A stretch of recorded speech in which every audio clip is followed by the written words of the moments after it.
Basically what we got going on today is a special treat.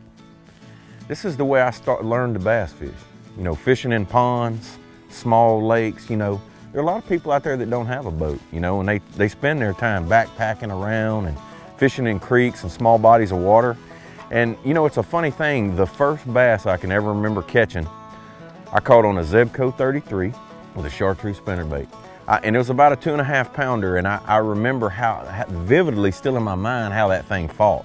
You know, a small body of water like we have here, this is more accessible to more people than big bodies of water.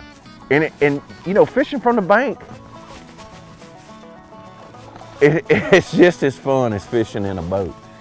You know, one thing to think about when you are fishing around and fishing small bodies of water or smaller lures. You know, typically, especially pond bass, you know, the forage base is stuff that lives around the pond, little minnows, bluegill. I just caught that one on a shaky head. You know, it's a funny thing, like right at my house in Gonzales, there's you know, roughly about a 30-acre lake at Lamar Dixon, and the fishing is really good there. And I go over there with Luke and Sarah, and I take a wacky worm and just walk around the pond and, you know, and really catch them. But always I like small baits better, you know, when you're pond fishing like this, you know, I'm gonna throw a shaky head, like little crankbaits, little spinner baits, little buzz baits, a frog. Just depends on what kind of pond, you know, you got to fish in or small lake.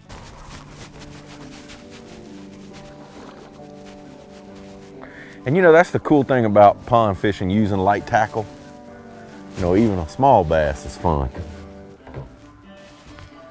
But like I said, just a good rule to remember is that you want to get more bites fishing on a small body of water. Smaller lures will get bites, and you know, that's the thing about it. These small lures will catch a big bass too. They won't just catch a little bass. But honestly, a plastic worm is the most universal bass lure to ever be made.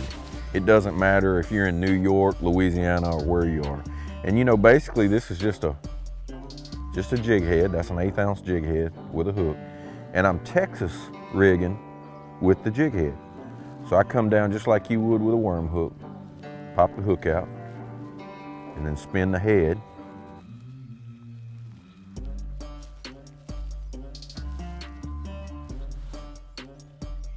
And there you go. And the cool thing about using that jig head eliminates, you know, I got my weight, my hook, everything right there together. And a lot of times you'll find that, you know, there are a lot of ponds around the country, the water's clear like it is here, and it just, something about that little worm, you know, it's cold this morning and they just can't resist that little worm.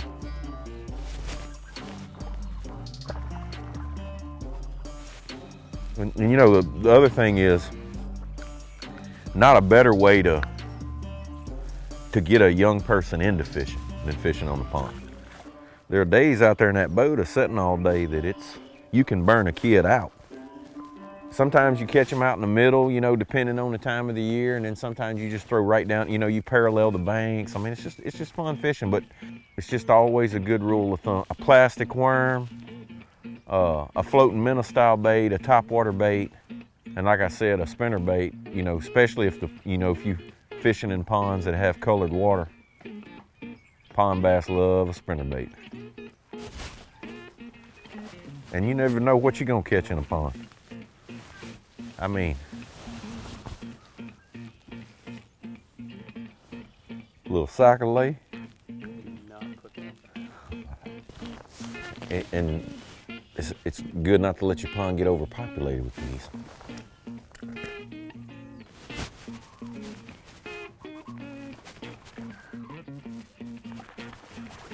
Big bass.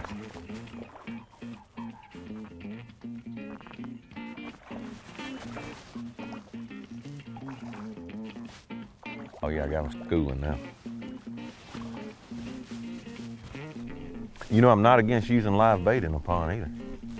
I have been known to catch a little bluegill, which is like the prime forage for bass. Oh. I'm not sure what that was, but it was mean. I mean, it was mean. And the cool thing about ponds, you know, catfish, sac-a-lay, bluegill, catfish, more catfish.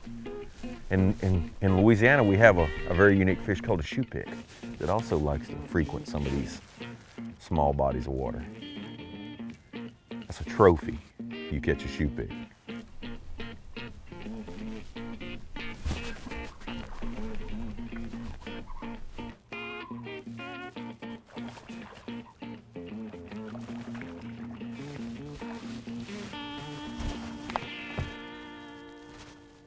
Bowie Outfitters is your one-stop shop for all types of outdoor cooking. Tailgating? We've got Bayou Classic barbecue pits and King Cooker jambalaya pots. If frying's your favorite, check out R&B Works Cajun fryers and Cajun injector products to keep meat moist and flavorful. Black iron skillets are key in a southern kitchen, and Bowie carries a big selection of Lodge cast iron, plus Bayou Classic pots for your next crawfish boil. Come to Bowie Outfitters and let us get you cooking. Bowie Outfitters, everything outdoors. It's at 4 a.m., driven by an overwhelming passion. We're driven by the beasts that roam the waters of this great country. We don't think about stress, or bills, or Monday. We're fishermen, always ready. And as for the gear we hold, trust is everything. Never again should you sacrifice strength for style. The Team Lou's Pro TI Speed Spool, built for anything you set the hook on. I've been making my living with Strike King products for a long time. So when they showed me the new Tour Grade line, I was all in. I knew I could trust it. What I didn't know was how easy it was to use. With the spooling tool and the prepaid envelope to recycle your old line included in every single box. Not only is it the best line on the market, it gives you the easiest fishing experience possible. Find out more at StrikeKing.com. As sportsmen, we seek out the very best craftsmanship in many aspects of what we do. We take great pride in the work we put in because we want the very best results possible.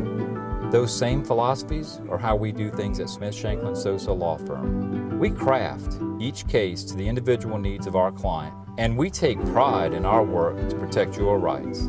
To schedule a free consultation, just give us a call at 225-223-6333. You know, one thing that you have to be careful if you own your own pond, and you know, a lot of people have their own lake, or you know, they buy a piece of property and they build a half acre to, you know, I think like the one we're fishing today is like maybe 8 acres, you know, which is big. It's like basically they're not ponds, they're small lakes. But one thing that happens in a pond is you have to manage it, almost like, you know, managing cattle. That you know, fish are very prolific, and you take a lake this size. I've heard the numbers, they're insane, but like 1 3-pound largemouth bass will have like 300 babies. So realistically, if you think about that, one fish spawning in this pond will completely repopulate it again. So, you know, I've fished in ponds before where you just catch tons and tons of little ones where they've not been kept. So it's good, and you know, it's good to get with a local biologist. Or, you know, there are pond managers out there, you know, people that are experts that you can call. They, you know, they even go to the point where, depending on how your finances are, I mean, they'll come out and shock your lake and tell you how many pounds you need to take out. And, you know, there's people out there that have numbers for that, exactly what you should do to keep a pond in check. And, you know, bass are predators. They don't know to stop eating. So when you have a lot of bass in a pond, or a lot of catfish or sac-a-lait, they're all predator fish. So it takes a lot of forage for them.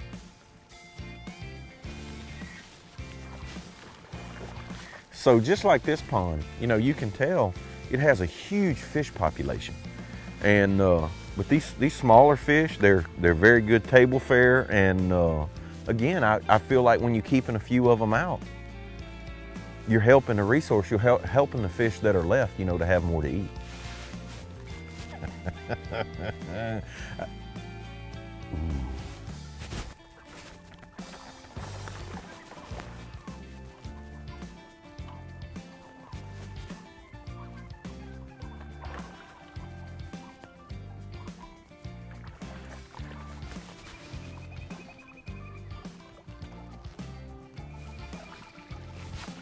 Wow, he's almost too big to swing. Ooh.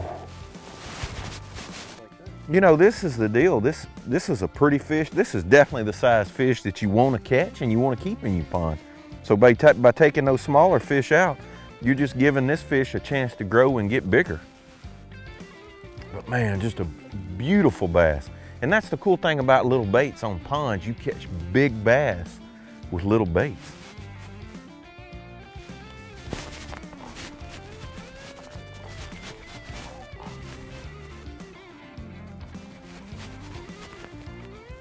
Now that's the fun thing about light tackle. You just get such a fight out of, it's just,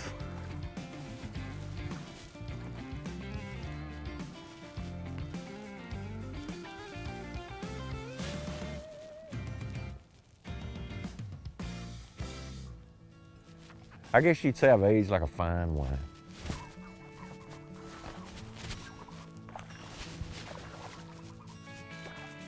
But my love for fishing is as strong as it ever was. And I do have a nice rig sitting there too if I need to go to the bigger pond. But basically set up, this is my little all-purpose spinning rod, 610. You don't need I just don't find a need for having an extremely long spinning rod. Some 8-pound test, a Lew's Custom Pro spinning reel. And this setup, I can throw little crankbaits, little buzz baits, worms. Really, honestly, for pond fishing, a shaky head and a wacky rig. And basically all the wacky rig is, especially if these fish are spawning and right up on the bank, is just I'd be hooking that worm in the middle. But it's a little colder and these fish are down on the bottom, and that shaky head's hard to beat. And again, you throw that by a 6-pounder, he will bite it.